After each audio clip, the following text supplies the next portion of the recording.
Allah Azza wa Jalla, He says in Surat Al-Muddaththir, وربك فكبر وربك فكبر. The waw in the beginning is like the English capital letter. Like when you start a new sentence, you begin with capital letter. In Arabic, waw can be used for many things, over 21 things. One of them is al-istinaf, to start a new sentence. So you could think of the waw in the beginning as a new sentence. The rest of the ayah says, رَبَّكَ فَكَبِّرْ. Now listen to this carefully. What's the first letter you hear when I say رَبَّكَ? What's the first letter of the Arabic alphabet that you hear? Everybody heard the ra? رَبَّكَ. Now listen for the last letter. رَبَّكَ فَكَبِّرْ. What's the last letter you heard? Okay. Now listen carefully for the second letter. رَبَّكَ. What's the second letter? رَبَّكَ. Ba. Listen for the second last letter.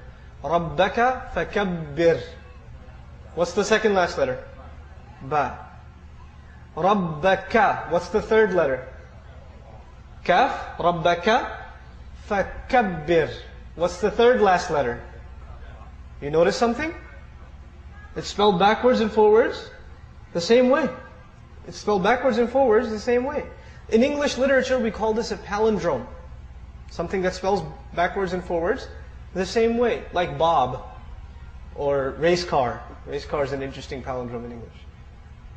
Allah Azza wa Jal gave our Messenger sallallahu alaihi wasallam words that He didn't write down. وَمَا تَخُطُّهُ بِيَمِينِكَ. Allah tells him, you didn't write anything down with your hand. You don't know how to write.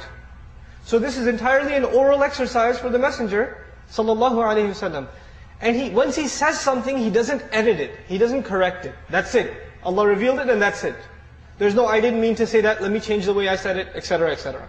Right? It's exactly the way Allah instructed him to recite. The challenge for mankind is, you see, the ayah, the simple translation of the ayah would be, declare the greatness only of your Lord. That would be a simple translation of وَرَبَّكَ فَكَبِّرْ. Try to say, declare the greatness only of your Lord in English, or French, or German, or Japanese, or Chinese, or Italian, or Russian, or Urdu, or Farsi. You pick the language. Say it so that it spells backwards and forwards the same way, and say it so you only have one attempt orally. No writing down, no looking up in dictionaries. How possible is that? Subhanallah. I can translate the ayah, but could I translate the miracle in English? If I tell you, declare the greatness only of your Lord, you get some of the message, but do you get the miracle? You don't get the miracle. The miracle of Qur'an is in the Arabic language. And this is just one small example. The Qur'an, every ayah has its own miracle.